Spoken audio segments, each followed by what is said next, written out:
Hello, I'm Mark Dunn, and I am the editor of Portfolio Institutional, an investment magazine for pension schemes, insurers, and charitable foundations.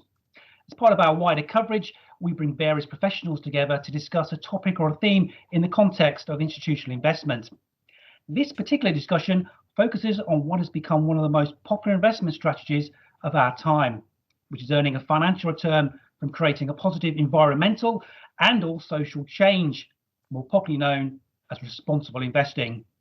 Now, before we look at what's happening here with these strategies, let's find out exactly who will be taking part in this discussion. So actually working from the top and working my way down, kicking off the introductions, Edward Lees. Well, we're off to a good start. Hi, yes, I'm Edward Lees. I'm co-head of the Environmental Strategies Group and a senior portfolio manager at BNP Paribas Asset Management, and I run several global investment products in this area. That's good. Thank you, Edward. And Michael Marshall. Hi, I'm Michael Marshall. I'm head of sustainable ownership at RPMI Railpen, which is the internal investment manager for the Railways Pension Scheme in the UK. Thank you, Michael. Hi, I'm Ian Berger, Head of Responsible Investment at Newton. A couple of decades worth of experience integrating ESG into our investment portfolios, and more recently running our sustainable strategies. Yeah, so you've been doing this for some time. So you were there right at the beginning before things really took off. So before it was fashionable. And Jane. Hi, I'm Jane Firth. I'm Head of Responsible Investment at Border to Coast Pensions Partnership, which is one of the largest pension pools in the UK. And we invest on behalf of our 11 partner funds, which are 11 local government pension funds. Thank you, Jane. Ian Gaimon. Good morning, I'm Ian Gaimon. I'm a partner in the investment team at LCP. And within that responsibility, I part of the responsible investment team. I'm also on the research side, so meeting with investment managers to talk to them about their sustainable products. And at the same time, I'm advising clients. So I see both trustees of charities and pension schemes to bring those two together. Thank you, Ian. Thank you. Jacqueline.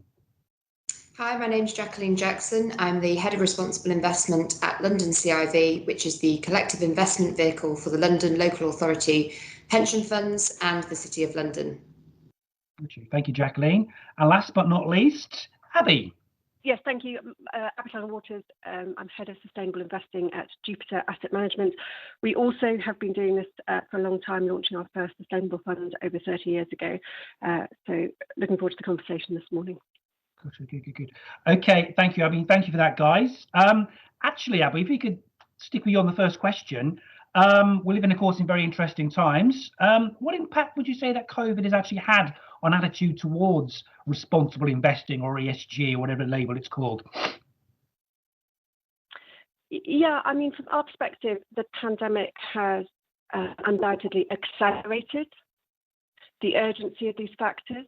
For us, it's revealed a clear intersection between fiduciary duty and planet and people. And in order to fulfill fiduciary duty, these considerations need to be embedded across asset allocation decisions.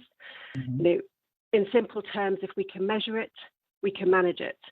And we see legal, commercial, and regulatory drivers converging, which means as an industry, we should be viewing these issues as primary considerations of fulfilling fiduciary duty rather than as add-ons. And I definitely come to this question, you know, from the perspective of global public markets, so listed equities. And for us, you know, in order to focus on the transition to a more sustainable world, it is important not only to focus on what products are being sold, but also how companies behave. And to understand that, you know, for us, we look at the balance of broader stakeholders, which we define in the context of planet, on which we all depend, the people with whom we all coexist, and the profit that we all require from our savings. And we do see a very clear correlation that has been accelerated, as we said, by the pandemic, where capital markets are meaningfully starting to reflect these broader stakeholder factors and asset prices, you know, underpinning the intrinsic competitive advantage of companies who address these challenges. So for us, you know, we really look to deliver that proof of concept to our investment approach and meet that fiduciary duty at that intersection that we've just discussed. Great news. Thank you, Abby. Ian Berger, Abby just talked there about accelerating. Is that what you're seeing? Yeah, we are. Acceleration of interest, most definitely. I think just look from a practical perspective of people working from home. It has meant that we have more time to focus. We can be more efficient in having meetings. We're relying more on technology. So that's not just necessarily within the investment industry, but more globally. So news flow is happening a whole lot quicker, which I think fundamentally means that what we're seeing is a greater traction of particular issues. The pandemic itself is I think it's well regarded to have accelerated, particularly the S in ESG. I don't think that's any news to anybody. We're certainly seeing that, and particularly in a geopolitical context, and couple that with some of the key social factors around human rights, employee relations, which have often been what's the best term for that? The unattended cousin of ESG, perhaps. Gotcha. Okay. Thank you very much, Ian. And Edward, how has this changed your fiduciary duty in the past year? On the acceleration side, COVID has clearly caused a large economic slowdown, and governments have responded by stimulating, and many have used this as an opportunity to stimulate by greening, two birds, one stone, right? So that with those massive policy advancements is something that is really has accelerated things around the world, and shifts what we have been doing as an investor as we react to those specific policies. It really gives us something tangible to look at and sort through. I think more generally, COVID has taught us it's just a bad idea to ignore an existential problem. You should tackle it before it gets worse, before it becomes uncontrollable. And that lesson is particularly relevant for the climate, I would say. And maybe one last point on this idea of acceleration is that I just think that this experience from COVID has opened our eyes to just how much we can accomplish as a collective when we put our minds to it. The origination of the vaccine was exceptionally fast. And we have an example now of just how much progress we can make in a short period of time if we work together and think bigger. Got you. Thank you, Ed. Thank you. Michael, what lessons do you think that institutional investors should learn from the past 12 months? Good question. I think some useful comments have already been made.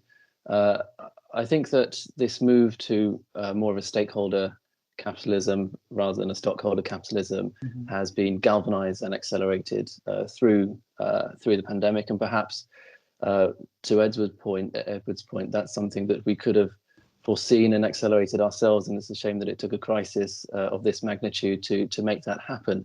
But in the 2020 season, for example, we saw differences in capital distribution to what we might have ordinarily seen, with executives taking holidays on their bonuses or LTIP distributions.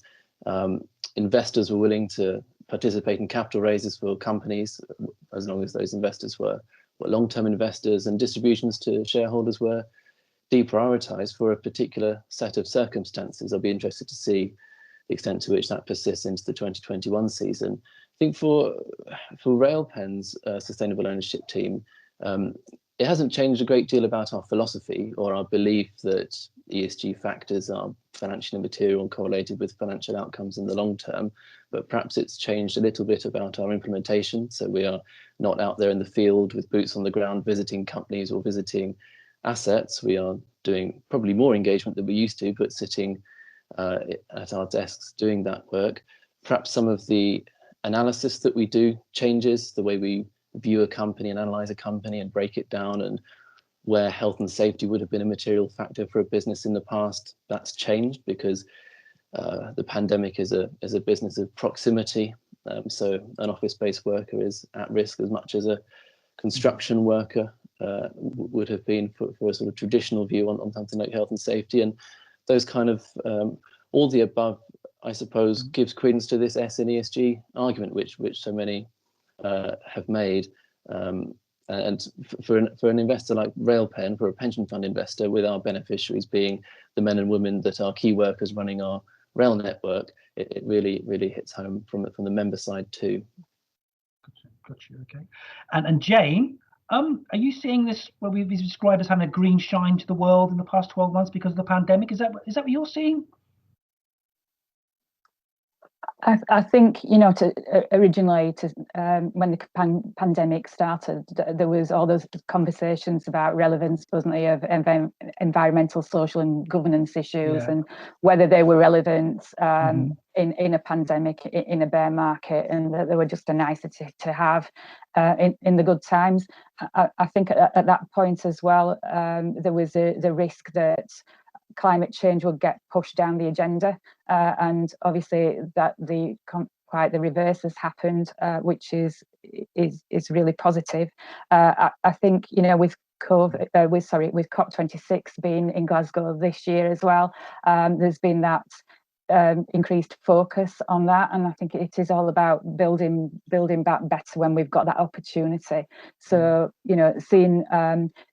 seeing more investment towards that the green side, whether it's green gilts, what companies are doing, where they're prioritizing their spending, as well as on that social side as well. It's about companies having that social license to operate. So I think one of the other big things is as well, making sure that us as institutional investors and large investors are still engaging with companies to make sure that they're doing the right thing, whether that's on the social side or whether it's on the environmental side, but building those collaborations that we're also already seeing being so effective, such as Climate Action 100 Plus. So making sure that we are building back better and holding governments as well as companies to account in putting that strategy in place. Okay, thank you, Jane. And Jacqueline, Jane was just talking there about engagement. I mean, has engagement changed with your corporates a little bit more sort of approachable when it comes to engagement, engaging more? Have you seen a difference? I think to Michael's point about stakeholder versus shareholder capitalism, we have definitely seen not necessarily just an increase in engagement. I think our strategy has remained similar throughout, and our approach has been the same as we've aspired to for a very long time. A lot of the benefits that we've seen have been through willingness to engage. For once, it was very easy to talk about fiduciary duty as a key priority and hide behind the fact that this was only about prioritising profit. But with the debate emerging around broader stakeholder capitalism, it's becoming increasingly hard for asset owners and corporates to ignore the importance of understanding a myriad of different externalities and risks that can very quickly be internalized within a corporate balance sheet or within profits very urgently. This is very similar to what could happen with systemic risks like climate change. And so what we've really found is that whilst it's still difficult to measure and manage those more opaque but interconnected ESG impacts, we are finding that there is less reluctance from the broader market and less ability, in fact, to deny the importance of these issues, making it easier to therefore start an engagement and get broader stakeholder buy-in as well. Thank you, Jacqueline. And Ian Gaimon, have you seen a difference in some of the clients you've been working with over the past 12 months resulting from the pandemic? Yeah, I mean, definitely what we're finding, as referring back to what you all said already about the accelerated recognition of the ESG issues, what we're finding is that that's helping engage with clients much more easily this year than through the pandemic last year than it would have been in the past. So that understanding and recognition of the systemic risk that we can have and how quickly things can change, the impact on the oil and gas industry last March, and seeing how quickly things can move in response to both market sentiment and recognition of those systemic risks really opens eyes and helps make those conversations with trustees much easier. So that's been a real help. And then at the same time, as as I think it was Jane said, COP26 coming down the line, as well as the DWP just put out its consultation on new climate regulations. That has really driven ESG and particularly climate change issues up the agendas of trustee boards. So yeah, it's all moving in the right direction from a consultant's perspective to get trustees motivated and engaged with these issues. Got you. Okay, thank you, Ian. Thank you.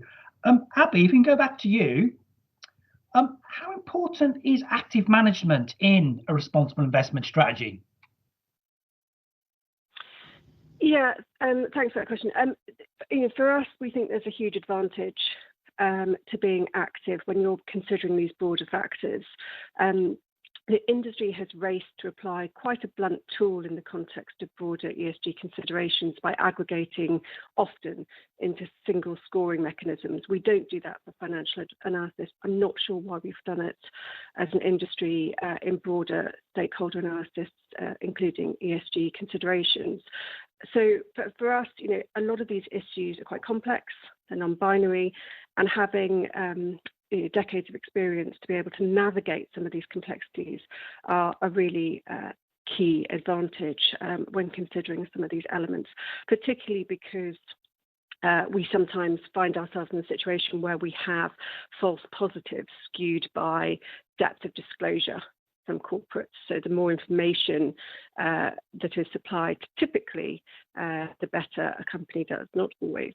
But from that perspective, I think being active is a key advantage there. And I think we're going to come on to how that plays out in terms of decarbonisation later. But more broadly, I think it's a big advantage. Thank you, Abby. And Ian Berger, why should an institutional investor go active when looking at responsible investing? So it was the question, why should they? Yeah, why should they? Why should they go active? Okay, thanks for it's a good question. I think clearly the obvious mechanics of being an active investor means we can avoid some of the worst situations, and we have clearly in our toolbox there are a number of tools that we can use. Fundamentally, having so I think, Edward, you were talking about the power of collaborative engagement. That is a great tool in our toolbox. I think we've realised that more so over the course of the last 12 months. But equally, again, another tool in our toolbox is the exercise of the vote. The ultimate tool of the investor is the divestment threat. And particularly that's just as prevalent in an equity situation as well as it is in a corporate situation. It means, as I say, that we can avoid the worst players, but equally we can also engage with some of the transitioning names and transitioning companies where we recognise that there is a potential for that company to improve through active engagement, be it individual or through a collaborative initiative, that we can see positive change. Prime example of that in more recent times and publicly has been BP back in 2019 through Climate Action 100, where we, Newton, as well as a whole bunch of other investors, wouldn't be arrogant enough to say that it was all our work, most definitely not, but we played a key role in helping with BP to think about a lot harder about its energy transition plans.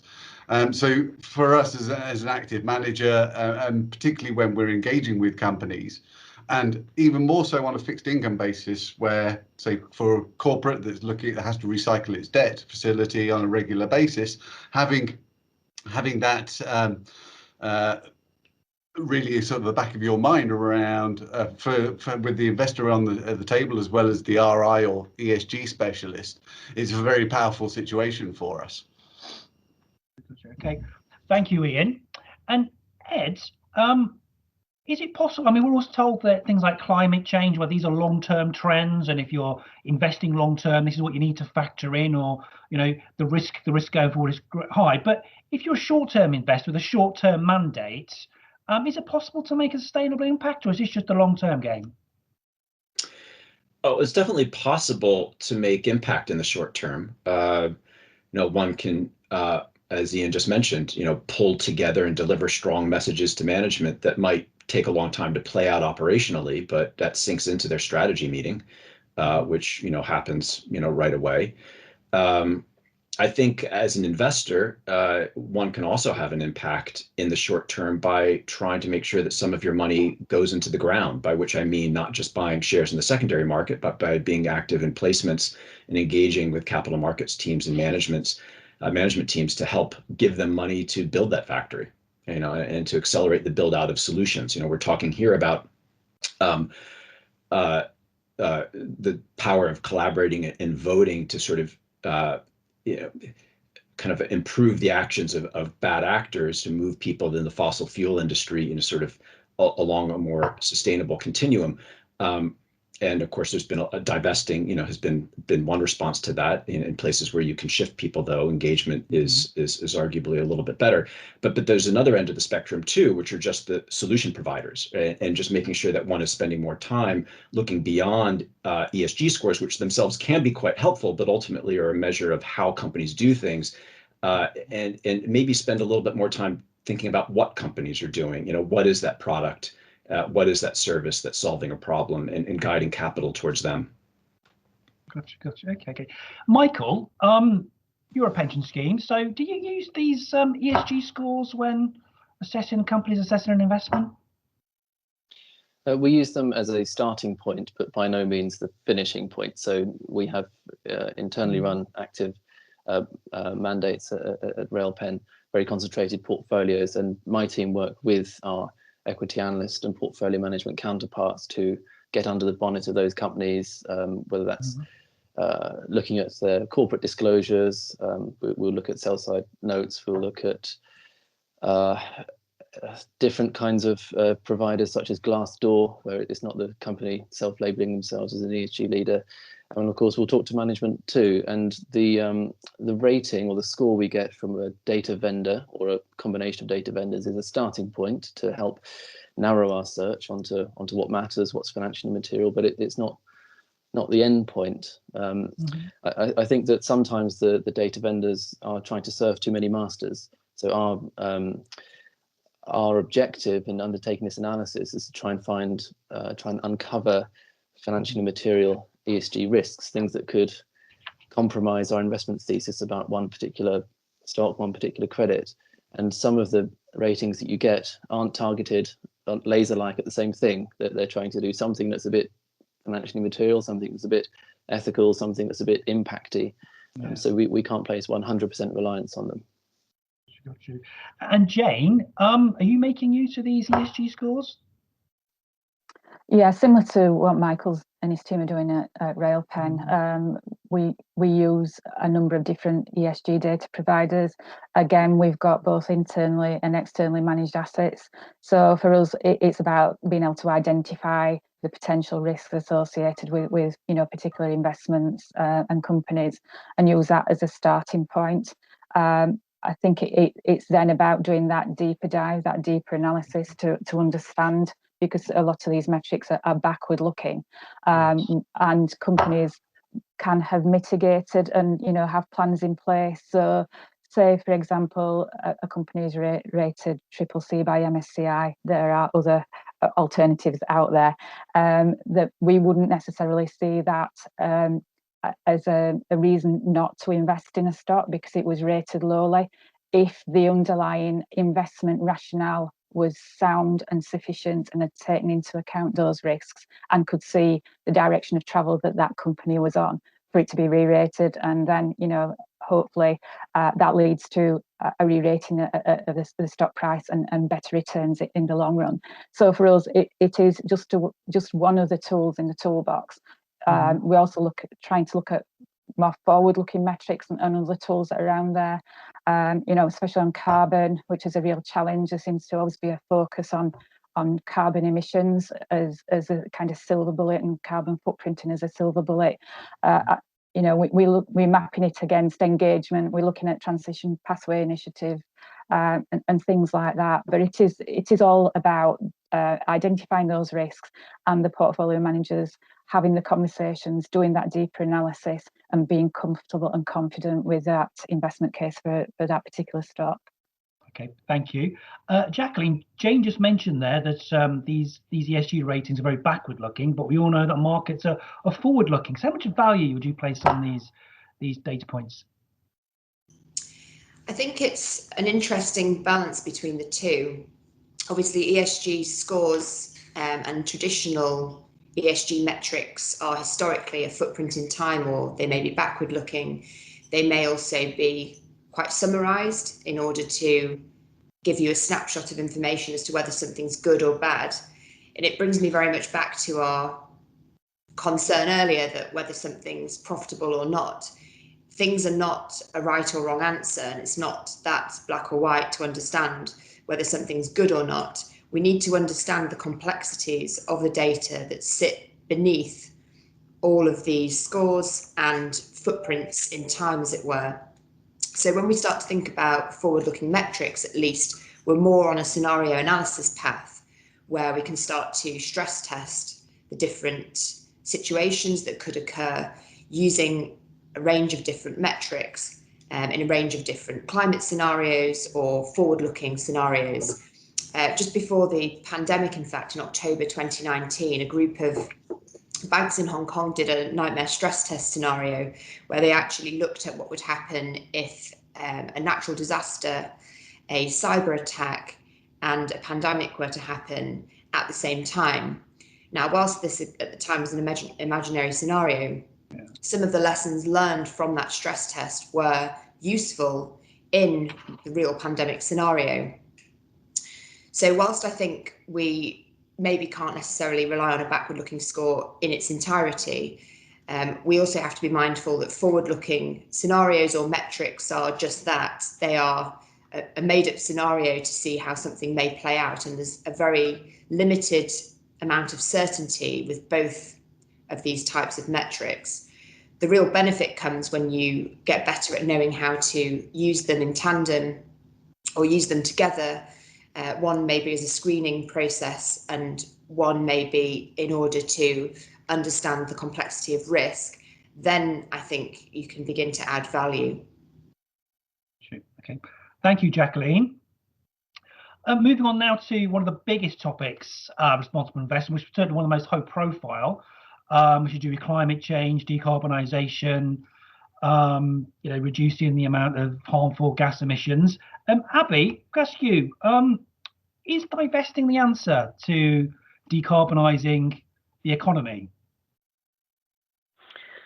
Hi, yeah, I think, as a continuation of what we've just heard from Jacqueline and Jane and the others, I think this is a really good example of where sort of the active element can come into play based on the materiality and relevance of factors. So if we take carbon in the context of divesting, for us, it's not just about mitigating exposure by not holding carbon intensive industries like oil and miners, but it's also about adapting how capital is both allocated and priced. And what we see at the moment is significant carbon capital at risk in the market. And it's not just a question of divesting or mitigating exposure by not investing in those industries. It's more complex than that. We also have to adapt the pricing of these externalities. And if we take carbon, we have TCFD in place now, which has supplied the foundations for greater or ability to bring in mechanisms to internalize those carbon costs. And so, the carbon costs in effect shift from being a byproduct of business to a direct cost of business.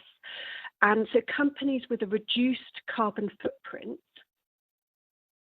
are in a better position on a competitive landscape by leading that decarbonisation transition, better positioned on a forward basis, everything we've just heard about in terms of that transitionary element.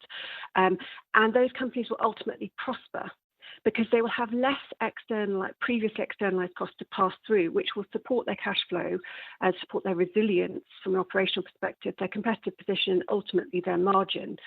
And so when we think about these issues, it's not just a tick box of getting rid of those carbon intensive industries. It's understanding the broader footprint of companies, and really interesting for us when we think about these elements. The net result of the investment framework that we apply is it's a portfolio that is aligned to a net zero economy, supporting a 1.5-degree climate scenario, because the companies that we're looking to select, are leading that transition. And I think, if we think about it on a cost of capital basis, it's very clear that cost of capital will reflect decarbonisation when those inevitable mechanisms are brought in to deliver what are legally binding commitments embedded within the Paris Agreement. We've already discussed COP26 later this year, where UK has presidency. So significant carbon capital at risk in the system at the moment. And our concern is there is a potential of running the risk of carrying a book of elevated carbon risk from a trustee perspective that will depreciate in net asset values. Sort of the regulatory, legislative, technological risks that we've discussed become insurmountable for companies that have failed to adapt to a new landscape and evolve their business model. And that's where we come back to that intersection of fiduciary duty and planet that we discussed earlier. Yes, thank you, Abby. I see Jacqueline's got some help and support there. Ian Gaimon, should investors be taking a more holistic view of decarbonising their portfolios?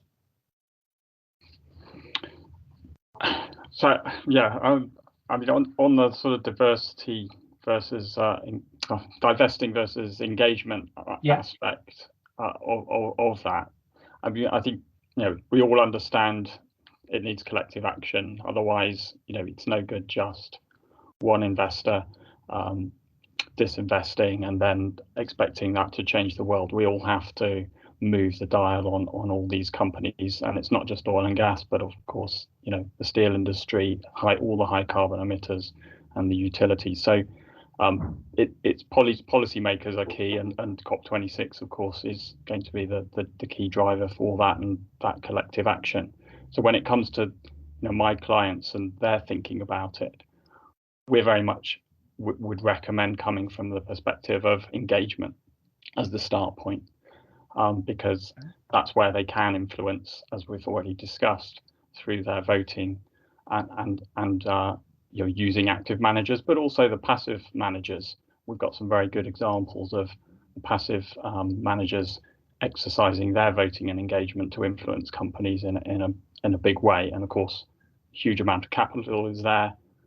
And in terms of my clients, many of them are concerned about costs. So passive and index funds are obviously a key element of their portfolios, and they want to be known to see that is also that capital's working in the right way.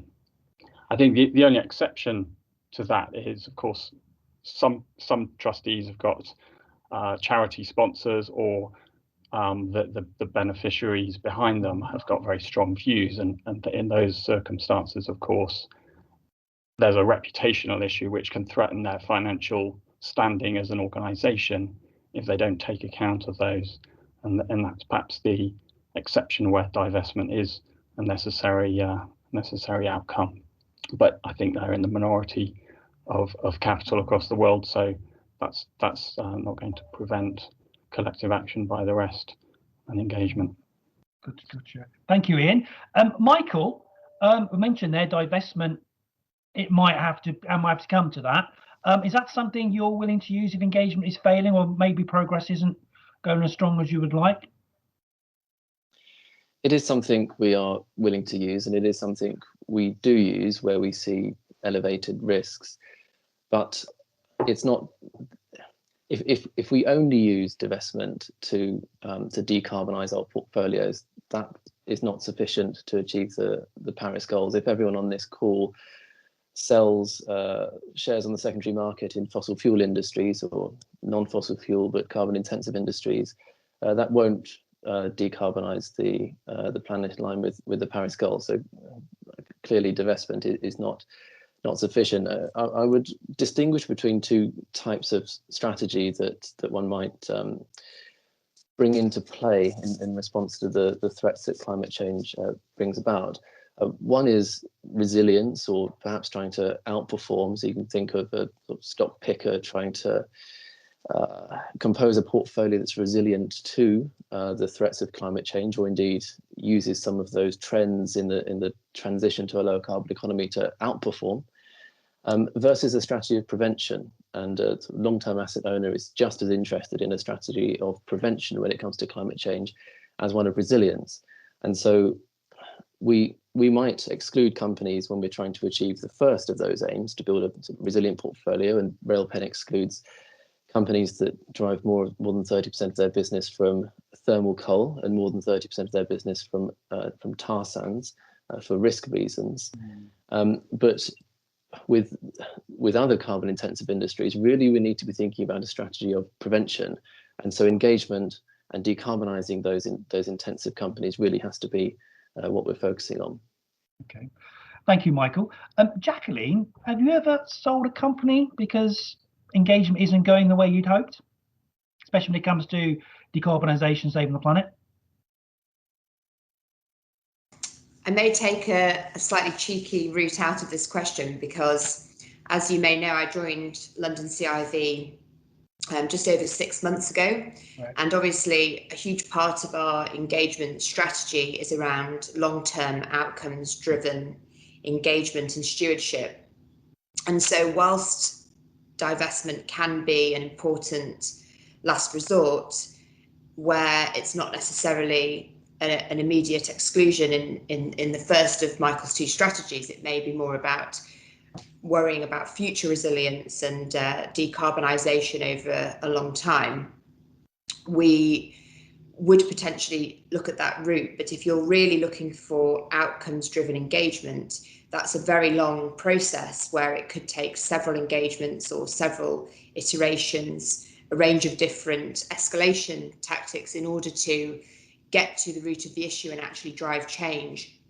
So it's not something that we've done as a result of a failed engagement to date. We are in the process of obviously dealing with and escalating various engagement issues that we've come across in the time that I've been there so far. Okay, Jacqueline, thank you. And finally on this particular topic, Jane, Ian Game on there, he said he would recommend engagement over investment. You agree with that? Yes, that's our main strategy currently. We prefer engagement rather than divestment. And I think, just to reiterate some of the comments made by Michael and some of the others that have answered this question so far, divesting doesn't really change anything, because the carbon emissions will still be present even if we divested from all the oil and gas stocks that we hold. It wouldn't make any difference, and divesting from entire sectors won't address those societal and systemic challenges that would still exist, and it wouldn't help that shift to a low carbon world, which is what we're all aiming for. If that stock's then bought by an investor that's not an active steward and that's not going to engage with the company, then the pressure on that company is being reduced, and that's not what we want at all. We want, that's a get out of jail clause free for the laggards, and they'll then think that they can continue with business as usual. So for us, as we've already mentioned, it's about having those long-term forward-looking metrics to look at, not just looking at carbon emissions, because we need all sectors to be making that transition. And what we see when we're actually looking at carbon footprints of our portfolios, that some of the biggest emitters are actually those companies that we need to enable that transition. So we want to engage with those companies and for them to change their ways of operating and to reduce their carbon emissions, but we want them to be successful and be there for the longer term. I think, to reiterate as well some of the other points, that divestment is a very blunt tool, and it needs to be used in conjunction with engagement. And I know a number of us have already mentioned Climate Action 100+, but the work that's already been done there, and the ramp up in engagement and expectations over this next year or so, I think it is really crucial. And it's not just focusing on the obvious sectors either. It's moving beyond that, and especially now that with the focus on banking and insurance sector as well, I think it's important to look at the wider landscape and where emissions are coming from. Okay, thank you, Jane. Edward, decarbonising the economy isn't just about not burning fossil fuels or generating or creating cleaner forms of transport. There's also going to be quite a large technical need here. I mean, what sort of things are you seeing on the technical front that's exciting you as an investor? There are a number of things. You're absolutely right. There is increasing overlap between these areas that need to decarbonize and technology, because, well, we need it to happen yesterday. Speed matters. The clock is ticking, so we need to accelerate things. And technology is great in finding fast new solutions. Green hydrogen technologies, cheaper green hydrogen, how we deal with making electrolyzers more efficient. Is very exciting. That's going to revolutionize so much, because there are aspects of decarbonizing that you can address through an electron, but there's others that you can't, and you have to address that through molecules. That will require a wholesale overhaul of a lot of our infrastructure. It's a big job. This is why these targets for 2050 are so big. That's why we have tens of trillions of dollars of expenditure that will have to happen. It's one thing to state these targets, another thing to do them. You have these revolutionary concepts like that. But of course, battery technology advancement, including solid state, but there's a variety of things, new materials for the cathode, for the anode. Can you go lithium free at the utility scale and get rid of that combustion risk and lower cost, get rid of rare earths? A huge amount of exciting stuff going on there. I'm sure, and we have these little flashes in the news that will bring this to people's attention, like the Gates-backed QuantumScape. People might have noticed that sort of dramatic story earlier in the year. It's not the only one. Of course, fuel cell applications in heavy industry, moving beyond cars to trucks, but to ships, to planes. I mean, it's fascinating and quite, I think, encouraging and hopeful to see the type of money that's going into efforts to transform how we move big ships across the ocean and indeed airplanes. The planes are being worked on right now. There's been test flights. This is not just science fiction. It's really being developed. More effective ways to produce biogas from waste streams as urban environments grow. That can lead to things that are important, interesting, maybe smaller markets, but still very, very interesting on potential fertilizer applications, greener ways of fertilizing. And maybe lastly, I could go on for a variety of these things. I think I'll stop here, but maybe lastly, I would just highlight a growing revolution in how we feed ourselves. And this ranges from alternative proteins to precision greenhouse agriculture that maximizes yield and minimizes water consumption and use of pesticides. Really quite transformative potentially. Great. Okay, thank you, Ed. That's a good point you made there about food and the future of food. Ian Berger, what impact is climate change actually having on the food chain? Significant, and Edward most definitely led into that. And I think, look, going back to kind of the very first conversations that we started to have around the acceleration of the S and the E in ESG, I think most definitely that lends itself into the food supply chain. I think people are cognizant of really what they're more so cognizant of what they're eating and the carbon footprint of what they're eating. That's not just food miles, but also the farming technologies that are used to produce their foods. I think recognized statistic is around something like 15% of world global emissions comes from the production of animals and animal proteins.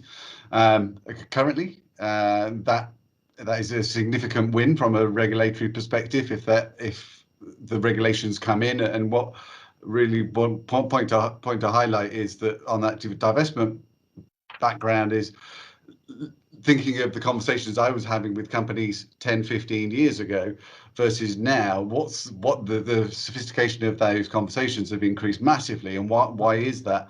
Partly it's driven from the high level regulations that come in. Clearly the free market is fantastic at coming up with innovative ways of solving the high level policy initiatives, and that will come through on the food side as well. In terms of innovation, we're seeing significant leaps forward in farming technologies, new proteins, plant-based proteins. That's not a surprise, everybody knows that, and that's becoming very much an investable part of the landscape. We recognised it. It's part of our overarching investment themes at Newton, most definitely, and supported the launch of a fund, in fact, around the future of food.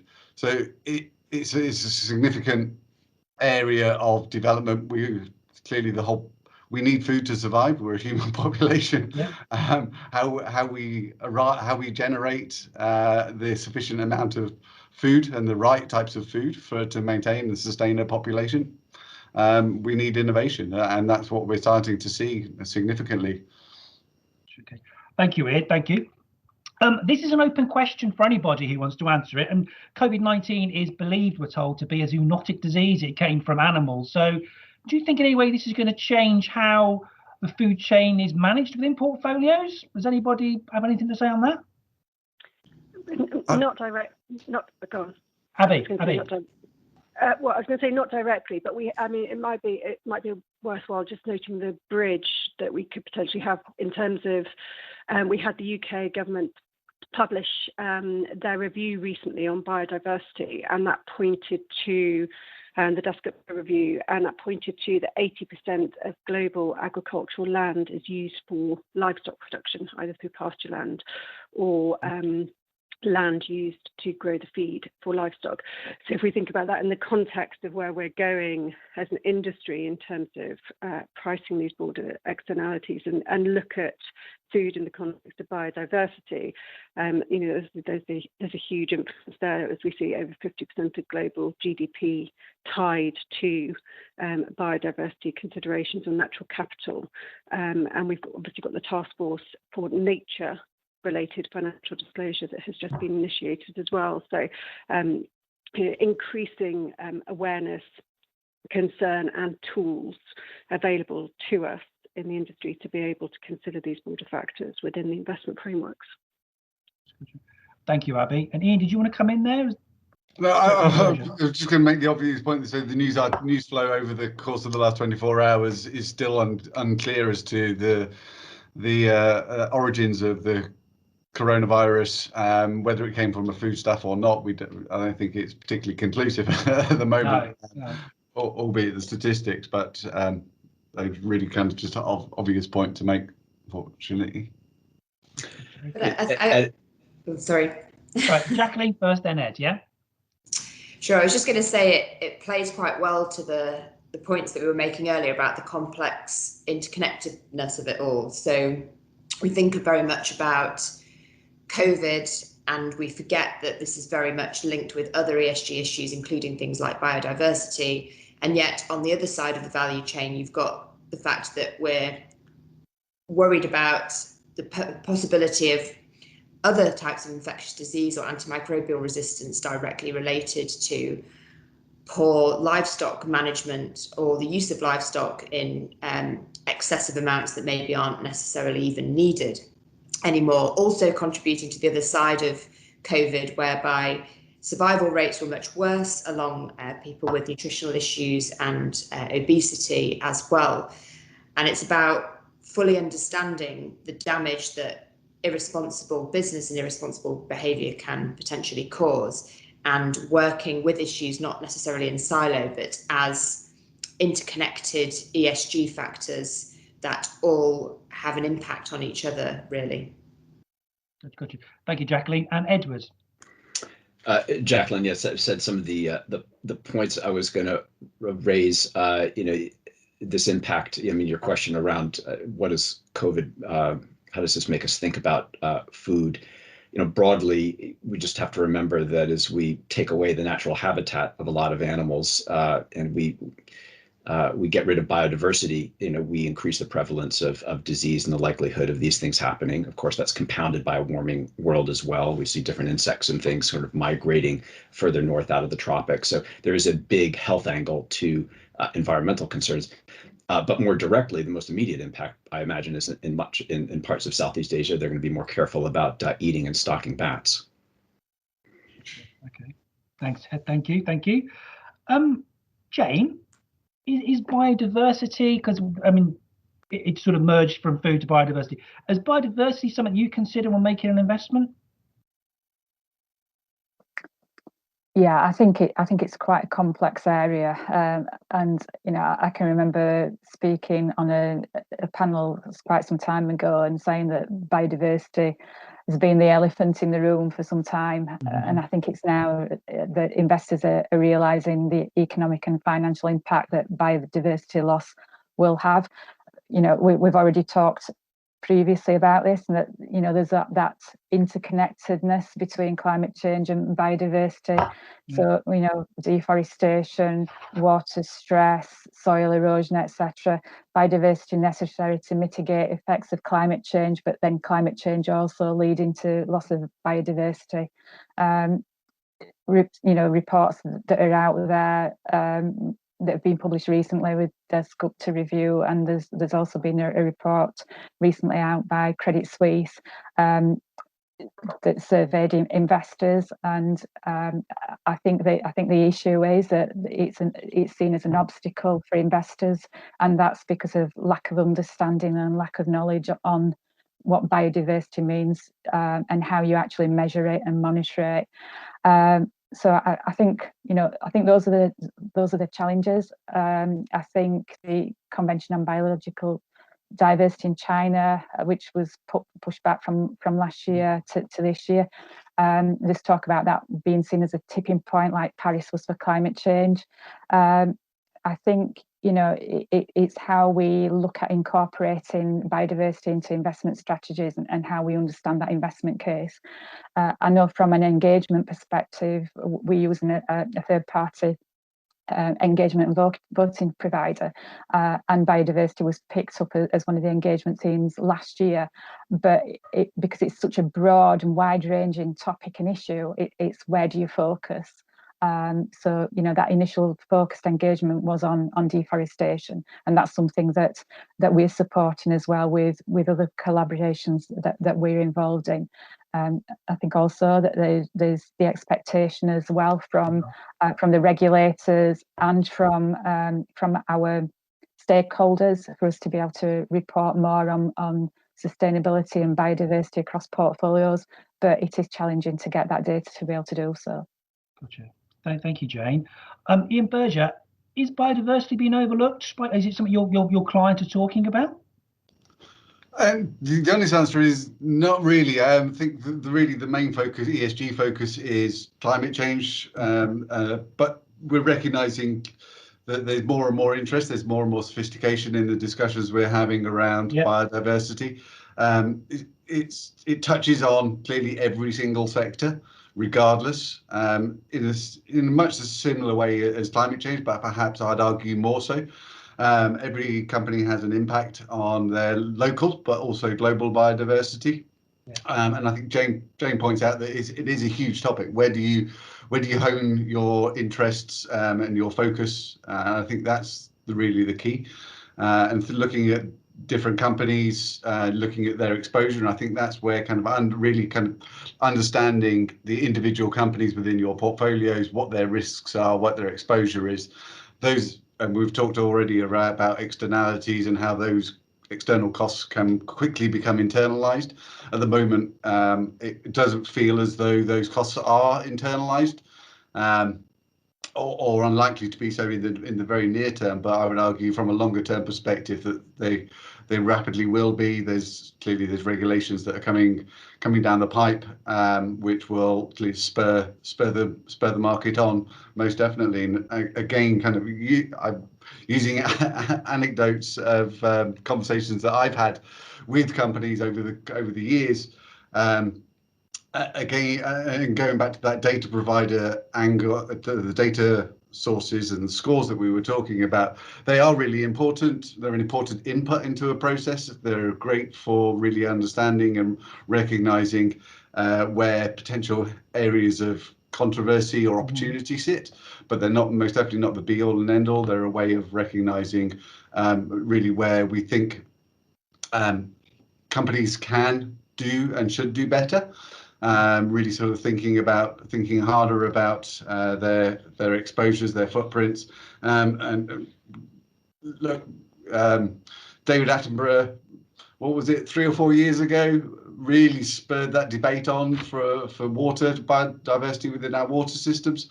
Fantastic. More of that will help elevate the issue to the fore of people's focuses.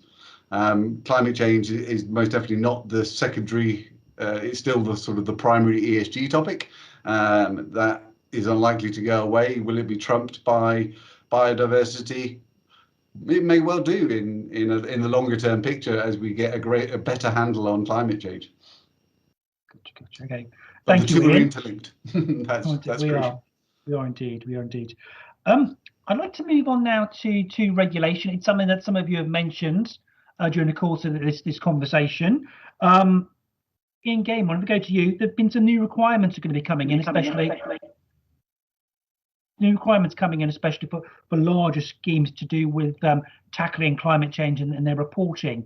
Do you think that these regulations will work in terms of reducing climate risk in portfolios? Definitely. I mean, so just to be clear, we're talking about the regulations that the DWP have introduced for consultation, but I think we all know that they're very likely to go through in pretty close form to what's been put out there. And that's going to mean that all pension schemes, starting with the 5 billion plus schemes and master trusts, irrespective of their asset size, will need from 1st October this year, not long, to have a governance process in place for managing climate risk along the lines of the TCFD requirements. So straight away, trustee boards are needing to get to grips with what does their portfolio look like in terms of carbon risk, doing scenario analysis, setting targets for how they might reduce that risk, assuming they agree that there is a risk there if they haven't already tackled it, perhaps thinking about targets on implementing climate solutions within the portfolio. And very soon that also applies to the £1 billion plus schemes from the following year.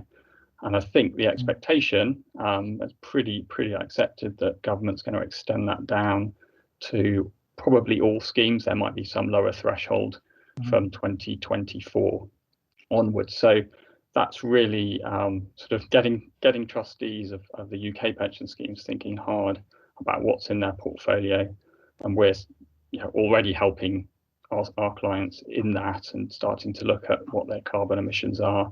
Things like the Transition Pathway Initiative, using their tools, as I think others have alluded to earlier, as ways of starting to see what's in their portfolio, and then thinking about the actions they take from there, which is the important bit, not just doing the measurement, but challenging the investment managers who are perhaps not taking this risk seriously enough in the pooled funds that these trustees are using, and then starting to ask questions about engagement and all the good stuff we talked about on stewardship earlier.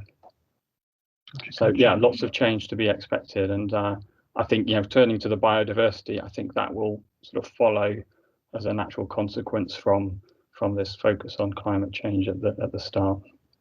Gotcha. Okay. And Abby, are investment managers sort of implementing this new regulation into their work? Is it something you're taking seriously? Yeah, so I mean, from our perspective, we have a very clear client objective to align our client savings to a decarbonised world on the basis of planet as a key stakeholder within our investment framework. So, for us, we go to great lengths to demonstrate the alignment which would satisfy the regulatory consultation that we've just seen. So from our perspective, we've actually been doing it for many years. We have an annual impact report that evidences exactly these recommendations.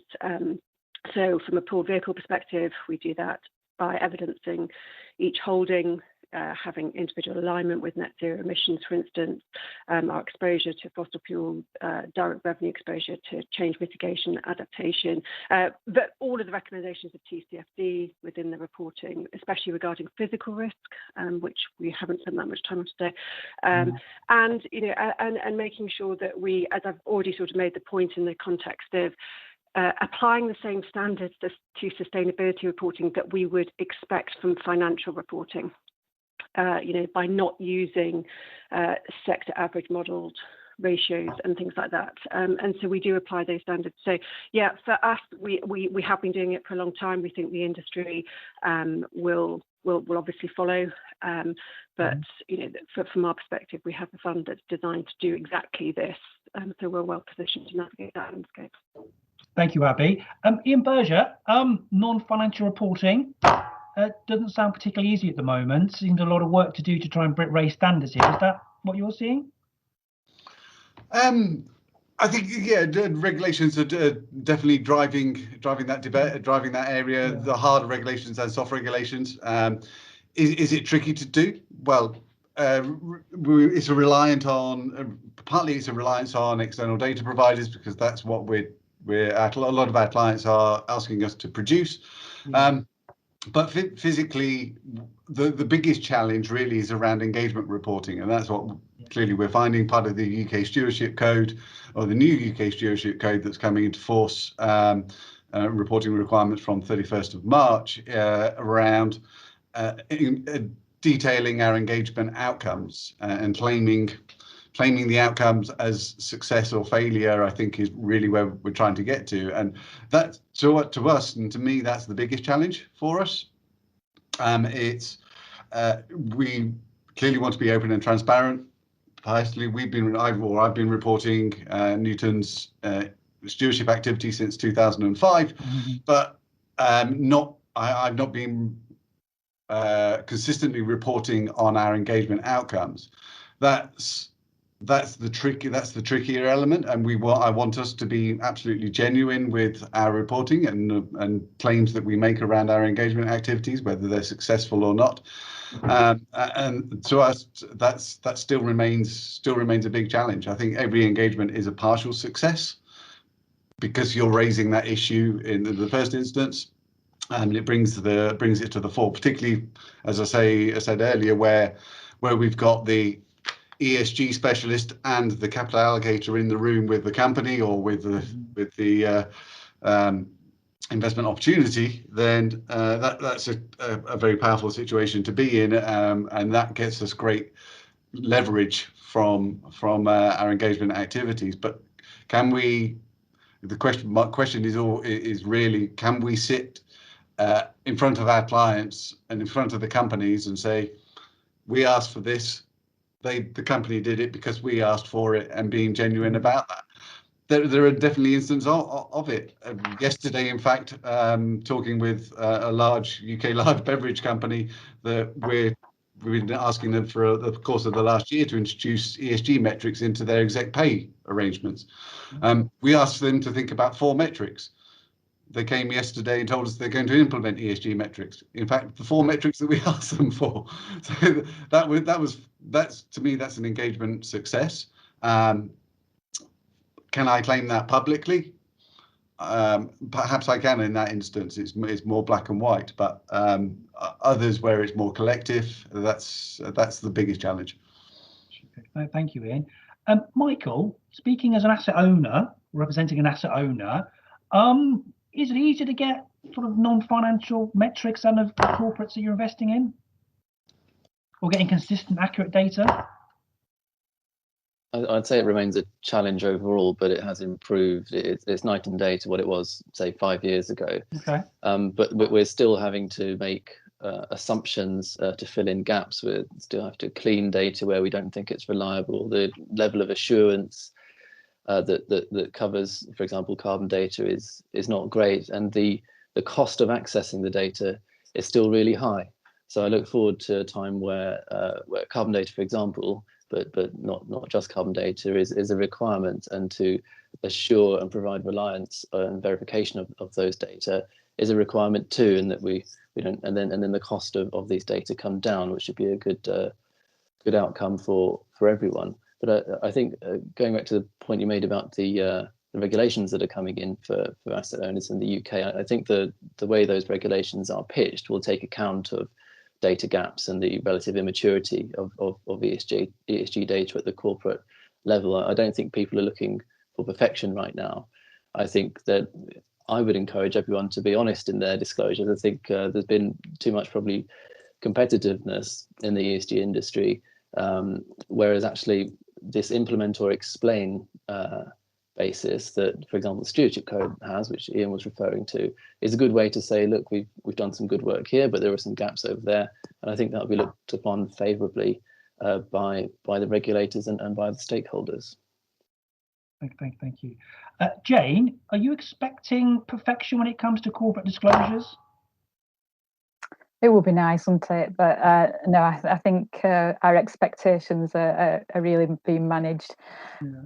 For us, one of the big areas that the assets are moving into is the private markets, alternatives asset class. So, there are already challenges around carbon metrics, carbon disclosure within listeds, and that there's not full coverage there. It depends on the market, and then you're reliant upon, like others have said, the ESG data providers and the methodology that they use for estimating those emissions for those particular companies. I think it then becomes more tricky when you're in fixed income, that the data becomes more patchy, and I think the further down the credit chain you get, the more challenging it becomes. So we've got listed equity funds, both internally and externally managed, and we've got fixed income, again, both internally and externally managed. Then moving into multi-asset credit, which becomes more challenging, and like I said, a big alternatives fund that's being managed internally.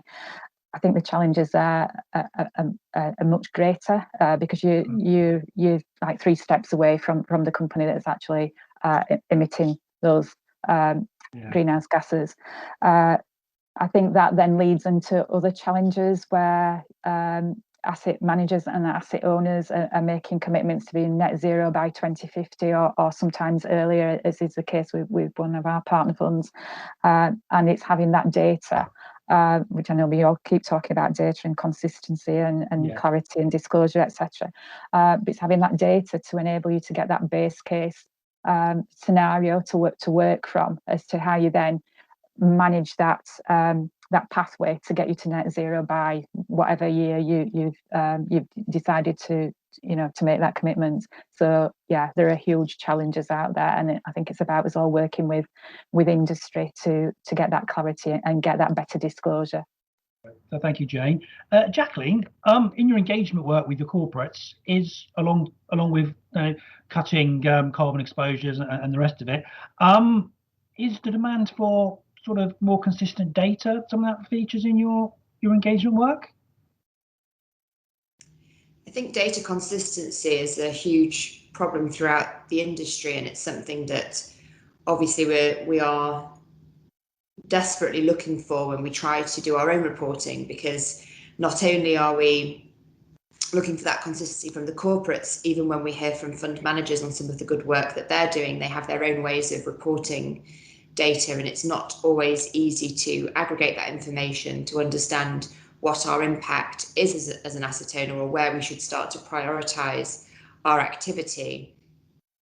However, I do think it can be hard to focus on simply the consistency of the data itself, because I think that sometimes ensuring that data is consistent and therefore simplifying it in a way that means that you can tell your apples from your pears very easily is not always positive. It can be counterintuitive to capturing some of the challenging trade-offs or nuances that different organisations with different types of supply chains may be dealing with.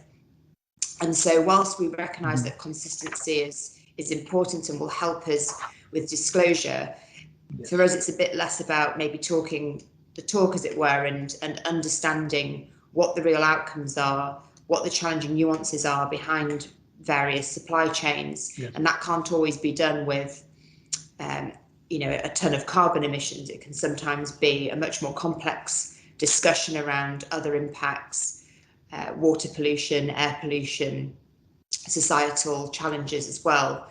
And I think having that wider picture and conversation goes beyond basic data consistency and moves more into talking about the challenges that different industries face and the type of world that we want to live in that maybe can't be defined with a ton of carbon, for example, or a ton of carbon reduction, as it were.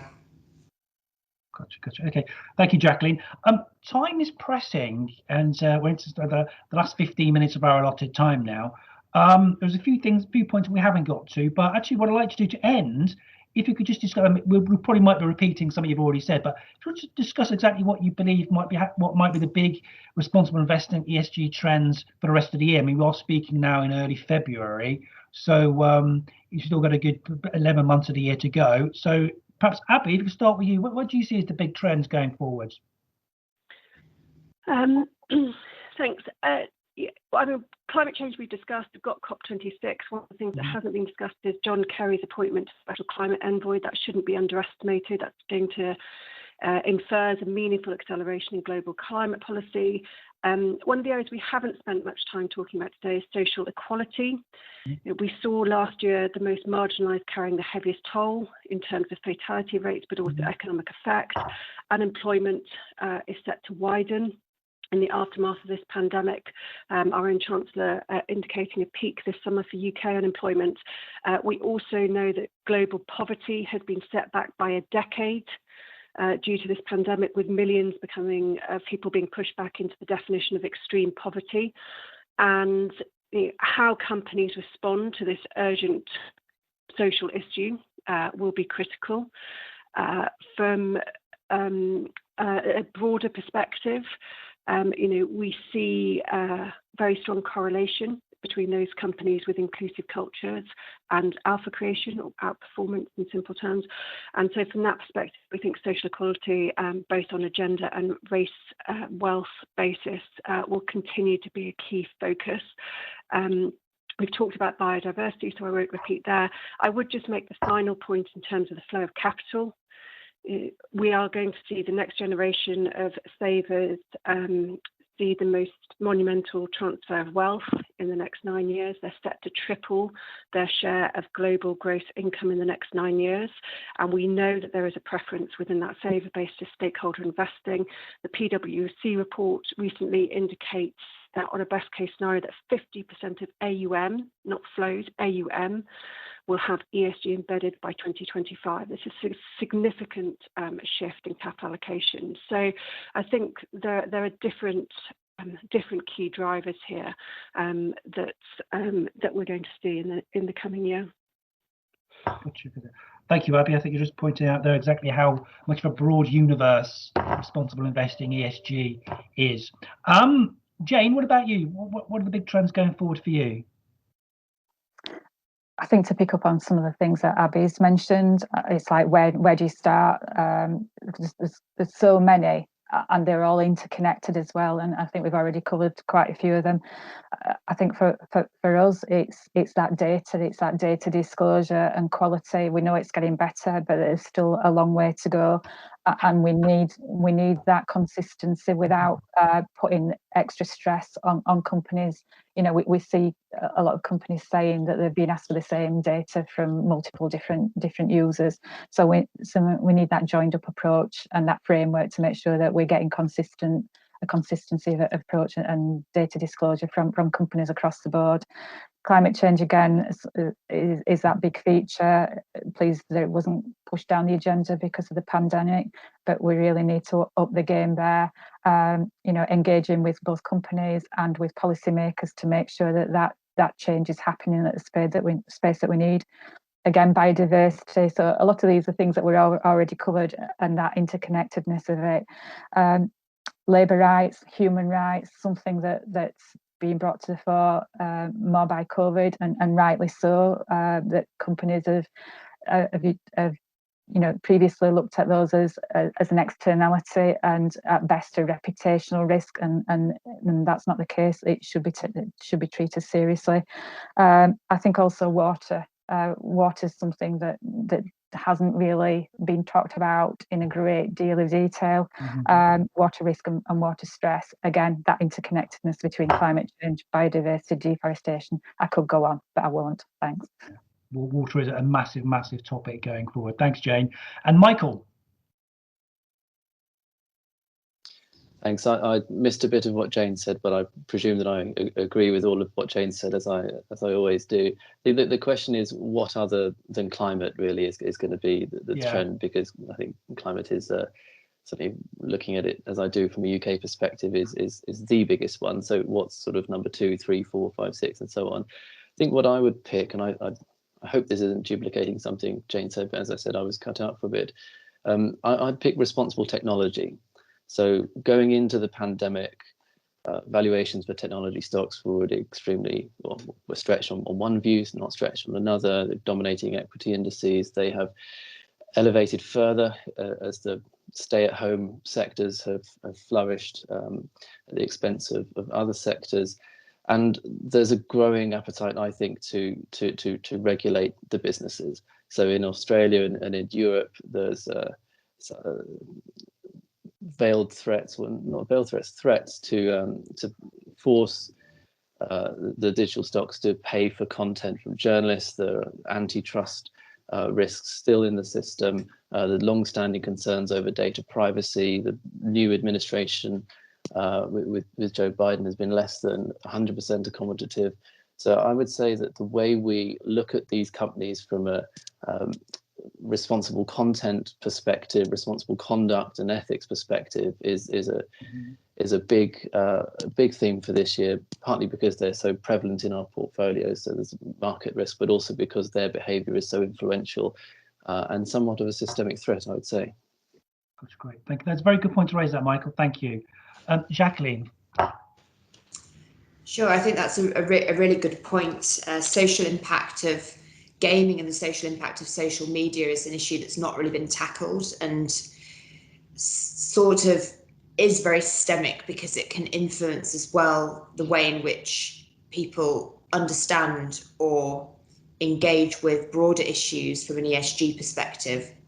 But I think really, as we've already touched on, social has come very much to the fore following COVID-19, and I hope to see and already am seeing much more focus on human capital management, a myriad of different human rights issues, including labour, but also living wage, falling into executive remuneration, and of course tax and transparency. Many of these issues have really been highlighted because of COVID, noticing that government bailouts, which maybe go to certain corporations, mean that in return bigger expectations around corporate responsibility are therefore expected on the flip side of that as well.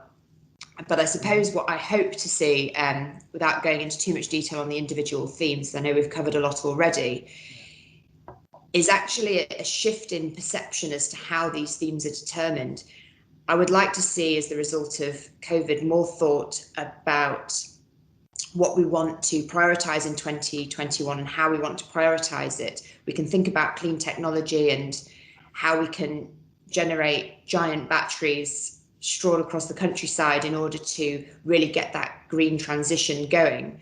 But what future world do we want to live in? Do we want it to be one covered in concrete and giant battery storage with no biodiversity, or do we want to live in a world which is prosperous, people are happy, and we have a planet which is not only well resourced, but actually beautiful. And I think hopefully the new theme for 2021 is thinking about these things less in silos as good or bad, yes or no, high carbon, low carbon, and thinking more about the world as what world do we want to be living in.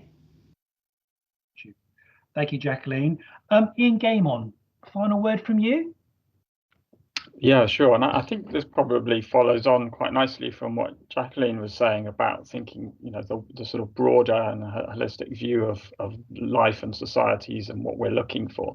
Because I think on the fiduciary duty side, and thinking particularly about my trustee clients, there's still a number of kind of barriers and well, myths, but also a sort of lack of proper understanding of fiduciary duty. And the lawyers aren't helpful in sort of constraining it to be much more about the financial and risk. And I think we could really helpfully broaden that. And the UNPRI has undertaken a study which Freshfields is undertaking on legal barriers, and that's due to come out, I think, around the spring, possibly the summer this year. So I'm really hoping that lifts the lid a bit on fiduciary duty, really starts to open up questions about how trustees think about their investments, not just from the financial perspective, which is so ingrained, but actually to broaden that out and think about externalities much more. And that'll bring in things like biodiversity and concerns around zoonotic transfer and the other things we talked about. So for me, that's going to be potentially very significant. I'd like it to be very significant for my clients, and one I hope we can look forward to a big change on going forward. Thank you, Ian. Thank you. Edward, final word from you? Sure. I guess I'd echo a lot of these comments. I agree very much with Abby on social inequality, how COVID has accelerated that, and so it's interesting to see some comments about socially aware climate action and targeted climate action, like greening inner cities, which have higher temperatures because of fewer trees. This idea of pinpointing these initiatives to really see where certain communities are more disadvantaged than others, instead of taking a blanket approach. Again, as Abby commented, millennials being value-led, their wealth is growing. And they as an investment force will grow. So I think in 2021, we'll continue to see ESG ETF inflows, amongst other things, as 2020 had already been a big year, as there's just more of a general shift to ESG, helped indeed by also regulation shifts, or this idea of investing in externalities beyond just investing with solely a financial perspective, both things Ian discussed. From an investment side, we really focus on the E in ESG, and there, I'd probably echo some of my earlier comments about 2021 being an interesting year, most likely for new ways to break down plastic in more effective ways, whether back to energy or virgin plastic, growth of green hydrogen, electric vehicles and charging infrastructure to really hockey stick this year as people continually underestimate the speed of adoption. And sustainable agriculture to accelerate. But more generally, I'd say as a closing comment, I would say 2021, hopefully we'll see a bit of a shift in awareness beyond just decarbonization to broader ecological concerns, food, water, land, biodiversity, that acknowledge that all of these issues, indeed, they exist together in linked ecosystems, or ecosystems that need to be regenerated and hopefully even restored. And that, I think, sort of dovetails into what Jacqueline was talking about us being a little bit more thoughtful about the type of world that we want to live in. Good news. Thank you, Ed. And the final word of our discussion, Ian Berger. Oh, thank you very much. So I won't reiterate what others have said. Clearly, climate change, biodiversity, net zero, key themes for us. I think two other additional ones. I have a set of 7 core themes for our focus for the next 12 months. One of those is circular economy and looking at resource efficiency, life cycle of the products that are being produced, and I think there's going to be a greater focus on that, because of kind of the whole internalising of costs that are associated, and looking at things in the whole, and particularly say around Scope 3 emissions, an area which is, we were talking about data and completeness and reliance upon data. Scope 3 is clearly somewhere where we're not having a great level of clarity right now. I think that will definitely be a focus, really kind of on as a company, and also as an investor, is asking our companies to really understand what is the life cycle impact of their products. I think really important. Other element is around human capital management, and particularly in the supply chains. One thing that's really come to the fore, particularly in China, Jiangxing region, human rights abuses that have been reported there, but also more recently in Myanmar. And companies, do they really? We have been engaging with companies since inception around supply chains, but I think companies are starting to really recognise that the inherent risk that can sit within supply chains, particularly where they've got subcontracted suppliers. That's a particular interest for us in all areas of manufacturing, including say pharmaceuticals as well, which is a sector that often overlooked. Thank you very much, Ian. And as we just heard there, this is just too big a topic, responsible investment, for one discussion. It should be a series, and with that in mind, I'm sure we'll be back to follow up on this in the coming months. I would like to thank you all for your time and for the contribution you've made. So thank you very much. I'd also like to thank our sponsors, and in no particular order: BNP Paribas Asset Management, Jupiter Asset Management, and Newton Investment Management. So thank you very much. Cool. Thank you. Thank you, guys. Thank you. Thanks. Thank you. Bye. Bye. Thank you. Thank you. Thank Bye. you.